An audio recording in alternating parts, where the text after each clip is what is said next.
हिंदी साहित्यिक पत्रिका शतदल सुनने वाले हमारे सभी श्रोताओं को सुरभि का नमस्कार। कार्यक्रम में आप सभी श्रोताओं का बहुत बहुत स्वागत है। श्रोताओं, कार्यक्रम में आज सबसे पहले हम सुनेंगे अंशुमान झा से संपादकीय। इसके बाद जरा सोचिए इस खंड के अंतर्गत हम चर्चा करेंगे एक महत्वपूर्ण विषय पर, जो है मैं भारत हूँ, क्या मुझे जान पाए तुम। इसके बाद हम आनंद लेंगे रमेश चंद्र जी के कहानी पाठ का, जिसका शीर्षक है लिफ्ट वाली लड़की। और कार्यक्रम के अंत में हम आनंद लेंगे हरि नारायण सिंह हरि जी के नवगीतों का। तो आइए कार्यक्रम का शुभारंभ करते हैं संपादकीय से। प्रस्तुत करता है अंशुमान झा। श्रोताओं नमस्कार। आकाशवाणी ने अपने सफर के 90 वर्ष पूरे कर लिए हैं। 90 वर्षों की इस यात्रा में आकाशवाणी ने न केवल समाचार और संगीत का प्रसार किया है, बल्कि साहित्य और संस्कृति के संरक्षण का भी अद्वितीय दायित्व निभाया है। अनगिनत कवियों, कथाकारों और कलाकारों की रचनाएं रेडियो तरंगों के माध्यम से श्रोताओं तक पहुंची और पीढ़ी दर पीढ़ी स्मृति का हिस्सा बन गई। आज जब हम आकाशवाणी के 90 वर्ष पूरे होने का उत्सव मना रहे हैं, तो यह स्मरण करना भी जरूरी है कि रेडियो की साहित्यिक पत्रिकाएं जैसे शतदल ने समय समय पर हिंदी साहित्य के अनेक आयामों को श्रोताओं तक पहुंचाया है। यही परंपरा आज के अंक में भी आगे बढ़ रही है। आज हम सुनेंगे प्रसिद्ध साहित्यकार, कथाकार रमेश चंद्र की कहानी लिफ्ट वाली लड़की। एक ऐसी कथा जो महानगरीय जीवन की संवेदनाओं और बदलते रिश्तों की बारीकियों को उकेरती हैं। कहानी में लता की सख्त मेहनत और उसकी पेशेवर क्षमता को दर्शाया गया है, जो हमें ये समझाती है कि एक महिला की ताकत हमेशा उसके आत्मनियंत्रण और उसकी साहसिकता में होती है। ये आत्मरक्षा की सीख देने वाली कहानी है, जो हमें विपरीत परिस्थितियों का सामना करने का हौसला देती है। साथ ही ये कहानी हमें ये भी सिखाती है कि हमारे भयानक अनुभव कभी कभी मानवीयता के एक नए दृष्टिकोण को जन्म देती है। और आज प्रस्तुत होंगे नवगीतकार हरि नारायण सिंह हरि के नवगीत। इनकी रचनाएं केवल शब्दों का जाल नहीं है, ये परिस्थितियों, मनोभावों और अनुभवों को अभिव्यक्त करने का सुंदर माध्यम है। हरि जी ने अपने गीतों के माध्यम से न केवल व्यक्तिगत संवेदनाओं को, बल्कि समाज के विविध पहलुओं को भी गहराई से छुआ है। संदेश स्पष्ट है कि मनुष्य को अपने अवसादों से बाहर निकलकर जीवन के गहरे अर्थों को समझने का प्रयास करना चाहिए। आइए आकाशवाणी की इस गौरवशाली परंपरा का हिस्सा बनते हुए आज के साहित्यिक अंक शतदल में शब्द और स्वर की इस अनमोल धारा से साराबोर हों। अभी आप अंशुमान झा से सुन रहे थे संपादकीय, और अब इस साहित्यिक यात्रा में बढ़ते हैं अगले खंड जरा सोचिए की ओर। मैं भारत हूँ, वो भूमि जहाँ ऋषियों ने वेदों की रचना की, जहाँ महात्मा बुद्ध ने करुणा का दीप जलाया। मैं वो धरती हूँ जो गंगा यमुना के प्रवाह में प्रेम और संस्कृति की सरिता बहाती है। हाँ, मैं वही भारत हूँ जिसकी मिट्टी में देशभक्ति समाहित है, जहाँ हर कोना एक कहानी कहता है, जिसने दुनिया को योग और अहिंसा का मार्ग दिखाया। मैं वो भारत हूँ जहाँ परंपरा और आधुनिकता साथ साथ चलते हैं, जहाँ एक ही सूरज कश्मीर की बर्फीली चोटियों से निकलकर कन्याकुमारी की लहरों में समा जाता है, जहाँ अलग अलग भाषाएं बोली जाती हैं, फिर भी दिलों में प्रेम रूपी भाषा का संवाद होता है, जहाँ हर रंग, हर धर्म, हर रीति रिवाज में एक आत्मीयता है। मैं कुंभ का मेला भी हूँ और विज्ञान का मिशन चंद्रयान भी। पर आज सभी भारतवासियों से एक सवाल पूछना चाहता हूँ। मैं भारत हूँ, क्या मुझे जान पाए तुम? क्या तुमने पहचाना उस सैनिक का साहस जो सीमा पर अपने प्राणों की आहुति देकर अपने देशवासियों को चैन की नींद देता है? और वही मैं भारत डिजिटल इंडिया हूँ, स्टार्टअप्स की जननी हूँ, चंद्रमा पर पहुँचने वाला राष्ट्र हूँ। क्या तुमने मेरी जड़ों को जाना, जिनसे मैं नई नई ऊंचाइयों तक बढ़ रहा हूँ? मैं केवल एक राष्ट्र नहीं, एक भावना हूँ। मैं सैनिक की शपथ हूँ, शिक्षक की प्रेरणा हूँ, किसान की मेहनत हूँ और माँ की ममता भी। क्या तुमने कभी मुझे इन रूपों में पहचाना? मैं 140 करोड़ लोगों का देश हूँ, जिनमें अधिकांश युवा हैं। ये युवा मेरी सबसे बड़ी ताकत हैं। क्या तुम इस शक्ति को समझ पाए? जब यही युवा पीढ़ी अपने संस्कार, मेहनत और नवाचार से आगे बढ़ते हैं, तो मैं एक महाशक्ति बन जाता हूँ। पर यही युवा पीढ़ी अगर दिशा भटक जाए, तो मेरा भविष्य भी डगमगाने लगता है। क्योंकि मैं भारत, तुम्हारा अतीत भी, तुम्हारा वर्तमान भी और तुम्हारा भविष्य भी। मुझे सिर्फ आजादी की तारीख याद नहीं चाहिए, मुझे ऐसे नागरिक चाहिए जो मेरे आघात को समझें, मेरी अनगिनत क्षति का पुनः निर्माण करें, जो जाति धर्म नहीं बल्कि कर्म धर्म में विश्वास करे, जो भारत माता की जय सिर्फ बोले ही नहीं बल्कि उसका अर्थ भी समझे। मैं भारत हूँ, अनंत, अमर और अद्वितीय। अगर मुझे सच में जानना है तो किताबों से नहीं, दिल से जानो। मेरे पर्व त्योहारों को निस्वार्थ भाव से मनाओ, मेरी भाषाओं को सुनो, मेरे संघर्षों को समझो। मैं भारत, तुम्हारा गर्व, तुम्हारी पहचान। मैं भारत हूँ, एक जीवंत कहानी, संस्कृति, प्रेम और बलिदान की निशानी। हर रंग में बसी मेरी शान, हर दिल में बसती है मेरी पहचान। मैं खेतों की हरियाली हूँ, किसान की मुस्कान वाली बात निराली हूँ। मैं पर्व त्योहारों का उल्लास हूँ, हर धर्म का समरस विश्वास हूँ। भाषाएं अनेक पर दिल एक है, संघर्षों में भी मेरी नीयत नेक है। मैं आज भी बढ़ रहा हूँ विकास की ओर, हर युग में रचता बसता नया ही शौर्य। हर रंग में बसी मेरी शान, मैं भारत हूँ, हर दिल में बसती है मेरी पहचान। मैं भारत हूँ, हर दिल में बसती है मेरी पहचान। तो श्रोताओं, इन्हीं सुविचारों के साथ अब इस साहित्यिक यात्रा में बढ़ते हैं आगे और कथाकार रमेश चंद्र जी से सुनते हैं उनकी कहानी लिफ्ट वाली लड़की। लिफ्ट वाली लड़की। आज वो फिर मिल गया। पिछले 3 दिनों से लगातार टकरा रहा था। गेट नंबर 7 की लिफ्ट में साथ खड़ा था और घूरे जा रहा था। उसके नथनों से निकली हवा का एहसास साफ साफ हो रहा था। 5वां तला आते ही लता लिफ्ट से निकल गई। सुबह वाली शिफ्ट में अक्सर लिफ्ट में लेट पहुंचते हैं, तब लिफ्ट खुद चलाकर जाना पड़ता है। गगनचुंबी इमारतें प्रायः लिफ्ट से ही चढ़ी उतरी जाती हैं। गर्जे कभी सीढ़ियाँ चढ़ने की नौबत आई तो हो गई छुट्टी।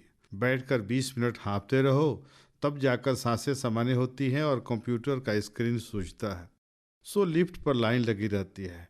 यद्यपि लता आज लिफ्ट से ही आई थी, लेकिन थकी थकी लग रही थी। श्रेया ने पूछा भी, लेकिन टाल गई। फिर खुद को सामान्य करने की कोशिश की। ये महज संयोग था या वह जानबूझकर पीछा कर रहा था? बार बार उसका खुदूरा चेहरा सामने आ जाता। कैसे निर्लज और बेहया की तरह ताक रहा था। हॉरर फिल्मों के विलन की तरह फुहड़ से कपड़े, बिखरे बाल और भैंगी आंखें। जब बेल बजी तो खुद में लौटी और फाइल लिए केबिन की तरफ बढ़ गई। लता यहाँ 2 साल से काम कर रही थी। अपने सेक्शन की इंचार्ज भी थी। छरहरी दूधिया काया, बड़ी सी आंखें, कमान सी तनी भौहें और पतले होंठ व मिलनसार स्वभाव। ऑफिस में सबकी चहेती थी लता। धरा प्रहा अंग्रेजी बोलती, टाइम मैनेजमेंट में महारत हासिल थी। सीट संभालते ही गुड मॉर्निंग की झड़ी लग जाती। हर युवा सहकर्मी किसी न किसी बहाने 2 शब्द बोल बतिया लेना चाहता था। सुबह सवेरे जब मोबाइल खोलती तो फेसबुक पर लाइक व कमेंट्स की बारिश हुई मिलती। व्हाट्सएप शुभकामनाओं से भरे रहते। मैसेंजर बॉक्स में जब बाढ़ आने लगी तो मजबूरन बंद करना पड़ा। बावजूद अपनी मर्यादा और सीमाओं का भली भांति ध्यान रखती। ना काहू से दोस्ती, ना काहू से बैर, एक सेफ डिस्टेंस मेंटेन रहता। लेकिन आज तो कुछ अजीब सी फीलिंग हो रही थी। जैसे तैसे दिन बीता। गनीमत रही कि शाम को वह न मिला। ऑटो पकड़ी और घर निकल गई। आज फिर मॉर्निंग शिफ्ट में ड्यूटी थी। बंद गले की ब्लाउज और हरे रंग की साड़ी में सौंदर्य निखर आया था। 10 मिनट देर होने से सीधे लिफ्ट की तरफ भागी, लेकिन यह क्या, वह भी वहीं खड़ा था। अब लता का अनुमान यकीन में बदलने लगा। यह जरूर पीछा कर रहा है। सोची लिफ्ट छोड़ सीढ़ियों से निकल जाए, लेकिन यह आसान न था। सो हिम्मत कर लिफ्ट में दाखिल हुई। उसने फिर घूरना शुरू कर दिया। इस बार तो मुस्कुराया भी। लता की हिम्मत न हुई कि उसकी तरफ देखे। जब नजरें उठाई तो 5वां तला आ चुका था। वह वैसे ही घूरे जा रहा था झटके से निकली और लगभग भागती हुई अपने केबिन में दाखिल हो गई। आज तो पछती पड़ गई। मुझे मन से कंप्यूटर खोली और मेल चेक करने लगी। लगा स्क्रीन पर वही फोकस हो रहा है। वह जबरन जेहन में घुसे जा रहा था। आज कैसी भद्दी मुस्कुराया था। पीले से दांत देखकर उबकाई सी आ गई थी। फिर उसने खुद को टटोला। वह इतनी कमजोर भी तो नहीं कि ऐरे गैरे से डर जाए।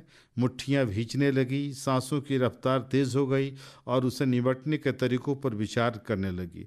मम्मी ठीक ही तो कहती है, ऐसे गुंडे मवालियों से बचने के लिए लड़कियों को कुछ जरूरी एहतियात बरतने ही चाहिए। अच्छा रहेगा पार्ट टाइम में जूडो कराटे सीख लूं। तब तक जूड़े में नुकीला लंबा कांटा रखना चाहिए। हैंडबैग में सूखी मिर्च का पाउडर भी कारगर होगा। उधर केबिन से लगातार बेल बजने की आवाज़ आ रही थी। जब आयुषी आकर बोली तब उसे अपनी भूल का एहसास हुआ। सरपट भागी। बॉस बोले, देखो हेडक्वार्टर से कुछ डायरेक्शंस आए हैं, इनको down the line follow up के लिए भेज दो। लता जाने लगी, और सुनो, कुछ दिनों से देख रहे हैं तुम अजीब सी बिहेव कर रही हो, कुछ डरी सहमी सी रहती हो। लता का मन किया सब कुछ बता दे, लेकिन ऐसी कोई बात नहीं है सर, कहकर केबिन से निकल गई। आज उसने लंच भी न किया। सर दर्द का बहाना कर पड़ी रही। श्रेया, आयुषी और मानसी ने बुलाया भी लेकिन न गई। लंच बाद श्रेया पेन ड्राइव में कोई मैटर लेकर आई। लता आंखें बंद किए सोच रही थी। कंप्यूटर का स्क्रीन खुला हुआ था। कुछ नेट सर्च किया गया था। सामने जो सब्जेक्ट दिखा वह सोचने पर मजबूर कर रहा था। लिखा था, लड़कियों के आत्मरक्षार्थ उठाए जाने वाले कदम। श्रेया पढ़ती रही। कहीं लता के साथ कोई बात तो न हो गई। आज कई दिनों से खोई खोई सी रहती है। हो न हो जरूर कोई बात है। फिर वह लड़कियों के केबिन की तरफ भागी और जाकर सब कुछ बता दिया। देखो लता, हम तुम्हारे भले के लिए कह रहे हैं, अगर कुछ बात हो तो हमें बता दो, हम मिलजुल कर उसका सोल्यूशन ढूंढेंगे। लेकिन लता चुप रही। मम्मी पापा से शेयर किया क्या? मेरी मानो कम से कम मम्मी को तो बता ही दो, देर होने से चूक हो सकती है। हम देख रहे हैं इधर तो काफ़ी अपसेट रह रही है, चेहरा मुरझाया सा रहता है। सभी मने मन अनुमान लगा रहे हैं। देखो, इसके पहले कि पानी नाक से ऊपर गुजरे, खुद को डूबने से बचा लो। श्रेया कंधे पर हाथ रखती बोली, कमजोर नस जब आदमी की दब जाती है तो वह टूटने लगता है। लता भी टूट गई। देर तक सुबुकती रही। फिर हफ्ते दिन से हो रही लिफ्ट की तमाम बातें बताती चली गई। सुनकर लड़कियां आवेश में आ गईं। उसकी ये मजाल कि तेरी जैसी लड़की को छेड़े। नहीं, अभी छेड़ा नहीं है उसने, सिर्फ घूरता है। लता बात काटते बोली, तो उसके छेड़ने का इंतजार कर रही हो? बिल्कुल भोली हो तुम। यहाँ ऐसे ही होता है। आज घूर रहा था, कल हाथ पकड़ेगा, परसों नहीं नहीं। अब इंतजार करने का मतलब खामोशी से खतरे को बुलावा देना है। सारी लड़कियां इस बात पर सहमत हो गई। चलो आज ही मिलते हैं उस गुंडा मवाली से। कुर्ती की बाँह चढ़ाती आयुषी बोली, तुम चलना, उसे भी पता चल जाएगा कि आयुषी जैसी लड़की के थप्पड़ में वजन कितना होता है। आखिर मेरा मार्शल आर्ट किस दिन काम आएगा? लता को लगा उसका भय कम हो रहा है। शाम को सारी लड़कियां साथ उतरी। लिफ्ट में इंचार्ज के सिवा कोई और न था, वह भी नजर न आया। श्रेया श्रेय लेते बोली, देखा ना यूनिटी ये स्ट्रेंथ, डर कर भाग गया कमबख्त, और फिर कभी सामने न आएगा। अलबत्ता सभी लड़कियों ने अपने बोनस व इंसेंटिव्स के पेपर्स फॉरवर्ड करने हेतु लता को राजी भी कर लिया। दूसरे दिन लड़कियों के शिफ्ट बदल गए। लता का मॉर्निंग शिफ्ट ही रहा। आज बड़ी खुश थी। गुनगुनाते लिफ्ट तक पहुंची, लेकिन वह तो पहले से हाजिर था। लता को लगा आज यह जरूर गड़बड़ करेगा। तुरंत मुड़ी और सीढ़ियां चढ़ने लगी। 5वीं मंजिल आते आते सांसें उखड़ गई। रोना आ गया। धम से सीट पर गिर गई। कुछ देर तक सुबुकती रही। जब सामान्य हुई तो देखा कि कलीग्स घेरा बनाए खड़े हैं। किशोर ने कहा, इतनी बड़ी घटना हो गई और आपने हमें कुछ न बताया? रात आयुषी से पता चला। वैभव बाह चढ़ाते बोले, हड्डियां तोड़ दूंगा मैं। जब से श्रेया ने सुनाया है मेरा खून खौल रहा है। बताइए किधर रहता है वो? बांकेलाल पीछे न रहे। मैडम, आपको अपने मोबाइल से उस मरदूत की फ़ोटो ले लेनी चाहिए। लता मासूम बच्ची सी सबके हाँ में हाँ मिलाती रही। लंच का समय आते आते बाकी लड़कियां भी आ गई। आज कोई काम न हुआ। सभी नारी सुरक्षा पर बहस करते रहे। फिर बंद कमरे में गुप्त मंत्रणा हुई। जब कमरा खुला तो चेहरों पर जोश हलकारे मार रहा था। तीसरे दिन बंदा जैसे ही रडार पर आया, श्रेया ने फ़ोन कर सबको बुला लिया। अच्छी मार पड़ी। चेहरा लहूलुहान हो गया, कुर्ता फट गया। मार्शल आर्ट और बॉक्सिंग के तमाम नमूने आजमा लिए गए। सिक्योरिटी वालों को सौंपते हुए किशोर ने विस्तार से सारी घटना बता दी। बांकेलाल बोले, हमें कानून हाथ में लेने की इजाज़त नहीं है, वरना ऐसे बेविचारियों की आंखें निकाल लेते। सब कुछ सामान्य हो गया। लता आराम से आने जाने लगी। अब वह नजर ही ना आता। सभी अपने अपने तरीके से अपनी बहादुरी का बखान करते रहे। लड़कियों के बोनस और इंसेंटिव्स के पेपर पास हो गए। कोई 15 दिन गुजरे होंगे जब कांपती कायाली एक बूढ़ी औरत ने ऑफिस में प्रवेश किया। आकर धम से फर्श पर बैठ गई। सामने श्रेया को देखकर बोली, बाबू मुझे लता मैम से मिलना है। सबका ध्यान बूढ़ी औरत की तरफ गया। सभी अपनी सीटें छोड़कर आ गए। लता भी आई। बोली, क्या काम है बूढ़ी माँ? मैं ही लता हूँ। सुनते ही बुढ़िया लता के पैर पकड़ ली और रोते हुए बोली, मैम साहब मेरे बेटे का एंट्री पास दिलवा दीजिए। वो सिक्योरिटी वाले न दे रहे हैं। उन्हीं के कहे पर आप तक आई हूँ। भगवान तेरा भला करेंगे बेटी, इस गरीब पर रहम करो। फिर हाथ जोड़ देर तक रोती रही। किसी को कुछ समझ में नहीं आया। सो लता फिर पूछी, माँ आप किस एंट्री पास की बात कर रही हो? हमें कुछ समझ में नहीं आ रहा है। बुढ़िया सिसकती हुई बोली, उस दिन ललन का पास सिक्योरिटी वालों ने छीन लिया। ललन मेरा बेटा है। उसके पिता उसी ऑफिस में सफाई कर्मी थे, नौकरी में ही मर गए। उन्हीं की जगह ललन आता है, अभी दिल्ली पर है। बाबू बोले हैं कि आगे असाल्तन हो जाएगा। अरे वही ललन जिसे लिफ्ट से खींचकर कुछ लोगों ने बड़ी मारा, वह भी तो आया है। डर के मारे नहीं आ रहा है, मैं लाती हूँ उसे। बुढ़िया बाहर गई और ललन को ले आई। देखकर सभी सन्न रह गए। अरे यह तो वही था जिसने लता का जीना हराम कर दिया था। एक बार फिर सबकी मुठ्ठियां भींच गई। बाके बोले, लेकिन तेरा बेटा तो गुंडा मवाली है, हम इसे कतई माफ न करेंगे। लिफ्ट चलती लड़कियों को घूरता है। अरे काहे को घूरता है, इसकी तो आंखें ही ऐसी है। न विश्वास हो तो खुद देख लो बेटा। बिना देर किए बूढ़ी ने बेटे की आंखें फैला दी। उफ, आंखें कुदरती न थी, वो पत्थर की थी। माफ करना बेटी, पत्थर की आंखें क्या जाने सामने कौन है। सबने देखा ललन की एक आंख पत्थर की थी, जो अब भी वैसे ही घूरे जा रही थी। बुढ़िया फिर बोली, बचपन में चेचक का शिकार हो गया था, जान तो बच गई, लेकिन दाहिनी आंख चली गई। बड़ी मुश्किल से पाई पाई जोड़कर इसे लगाई। बुढ़िया रोती रही। ललन जैसे आया था वैसे ही खड़ा रहा। समय रुक सा गया। लगा धरती डोल रही है, आसमान भागते हुए नीचे आ रहा है। लता को लकवा मार गया। आंखें सबकी भर आई। कुछ देर बाद बूढ़ी उठी, ललन की बाह पकड़ी और कमरे से निकल गई। घटना को गुजरे साल लगने को आए।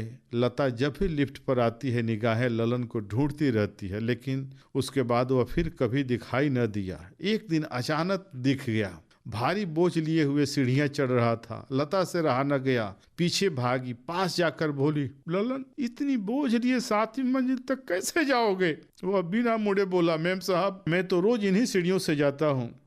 तो लिफ्ट से क्यों न चले जाते? आगे बढ़ लता राह रोकती खड़ी हो गई। नहीं मैम साहब, माँ ने कसम दिया है, मुझे अब कभी लिफ्ट नहीं चढ़ना। फिर वह किनारे से सरकता ऊपर चढ़ता चला गया। लता की हिम्मत न हो सकी आगे साथ बढ़ कर के चढ़ने की। भारी मन धीरे धीरे उतरने लगी। मुड़कर देखी, वह आंखों से ओझल हो चुका था। अभी आप रमेश चंद्र जी से सुन रहे थे उनकी कहानी लिफ्ट वाली लड़की। और अब आइए आनंद लेते हैं हरि नारायण सिंह हरि जी के नवगीतों का। मेरे कुछ नवगीत प्रस्तुत हैं। प्रथम गीत है, क्यों अंधेरी घाटियों में घूमते हो मन, तम प्रभाती गा रहा तुम ऊँघते हो मन। क्यों अंधेरी घाटियों में घूमते हो मन, तम प्रभाती गा रहा तुम ऊँघते हो मन। नहीं केवल खार जीवन में बहुत उज्ज्वल, कंटकों को देख मन क्यों रो रहे बिहुअल। तम प्रभाती गा रहा तुम ऊँघते हो मन, क्यों अंधेरी घाटियों में घूमते हो मन। घर नहीं वनवास होता राम कब होते, राज्य को कांधे चढ़ा कर जिंदगी ढोते, भूल राघव को दशानन पूजते हो मन। क्यों अंधेरी घाटियों में घूमते हो मन।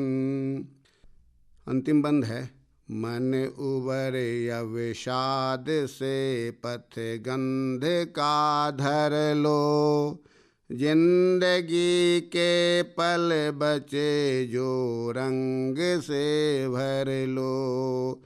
पा सकोगे वह जिसे तुम ढूंढते हो मन। क्यों अंधेरी घाटियों में घूमते हो मन। और मेरा दूसरा नवगीत है। नभ में ही ऊपर ऊपर क्यों मडराते हो, धरती रही पुकार न क्यों नीचे आते हो। नभ में ही ऊपर ऊपर क्यों मडराते हो, धरती रही पुकार न क्यों नीचे आते हो।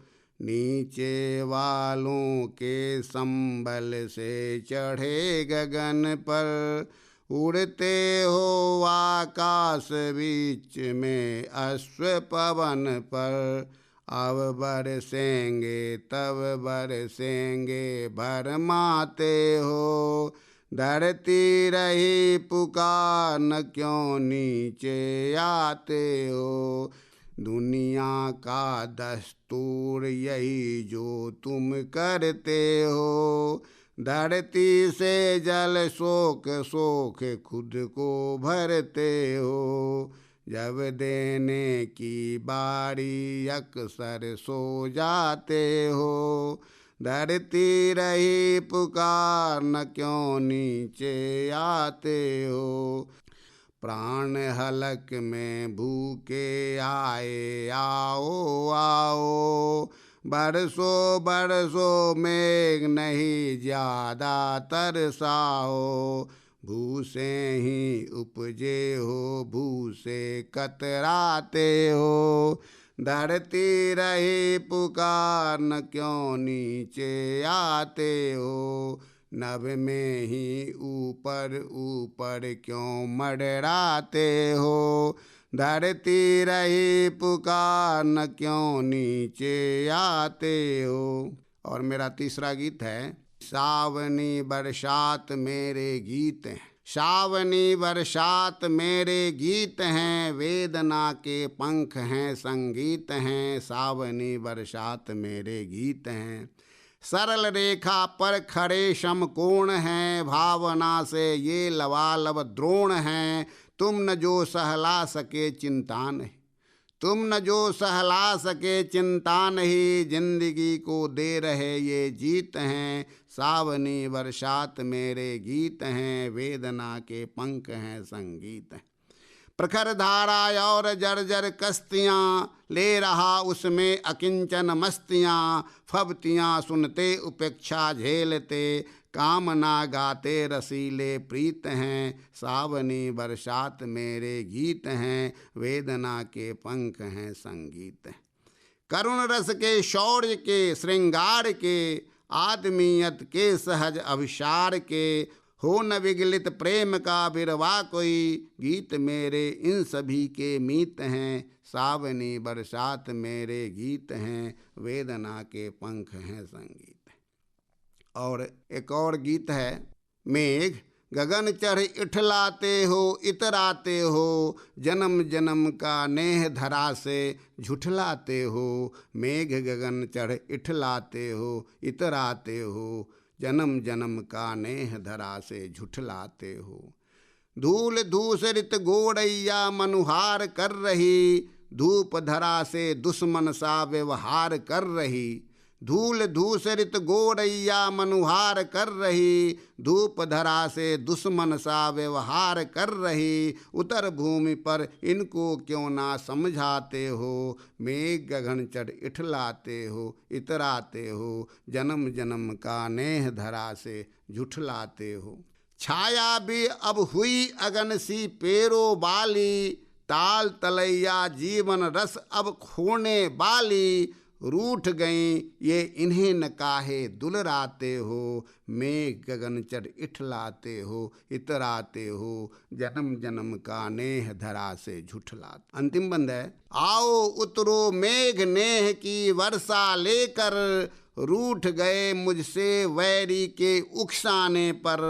आओ उतरो मेघ नेह की वर्षा लेकर, रूठ गए मुझसे वैरी के उकसाने पर। भूखी प्यासी प्रेयसी से क्यों कतराते हो, मेघ गगन चढ़ इठलाते हो, इतराते हो, जन्म जन्म का नेह धरा से झुठलाते हो। और अंतिम गीत है। घरनी नहीं अगर घर में तो घर कब घर होता, घरनी नहीं अगर घर में तो घर कब घर होता। रहकर घर में भी घर वाला देश बदर होता, रहकर घर में भी घर वाला देश बदर होता। हंसे देहरी द्वार नहीं ना आंगन मुस्काए, दीवारें चुप मौन खड़ी मुंह फेर न बतियाए। हंसे देहरी द्वार नहीं ना आंगन मुस्काए, दीवारें चुप मौन खड़ी मुंह फेर न बतियाए। दीप न बाती तुलसी चौड़ा कुहर कुहर रोता, दीप न बाती तुलसी चौड़ा कुहर कुहर रोता। रहकर घर में भी घर वाला देश बदर होता, घरनी नहीं अगर घर में तो घर कब घर होता। बड़ा बड़ा घर भी जैसे सूना सूना लगता, इससे बिरही मन का दुख दूना दूना लगता। स्वागत को दो नयन उत्सुक शून्य जहर बोता, रहकर घर में भी घर वाला देश बदर होता।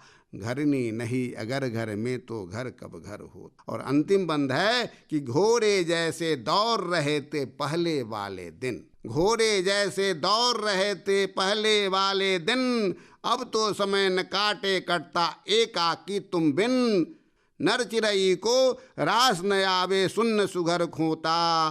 रहकर घर में भी घर वाला देश बदर होता, रहकर घर में भी घर वाला देश बदर होता, रहकर घर में भी घर वाला देश बदर होता। धन्यवाद।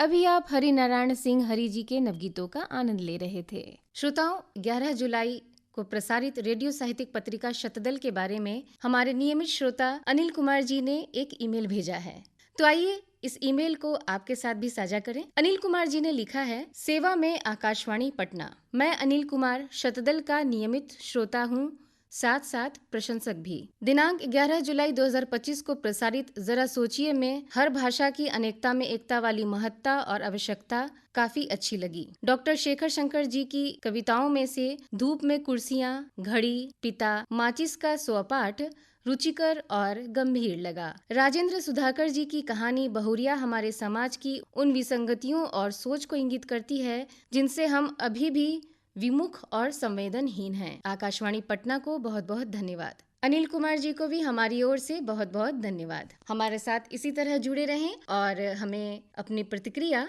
देते रहें। तो श्रोताओं, हमारा आज का कार्यक्रम भी आपको कैसा लगा? अपनी प्रतिक्रिया हमारे साथ अवश्य साझा करें हमारे इस ईमेल आईडी पर feedback@airpatna@gmail.com। प्रस्तुतकर्ता अंशुमान झा के साथ साहित्यिक साथी सुरभि को दीजिए अनुमति। नमस्कार।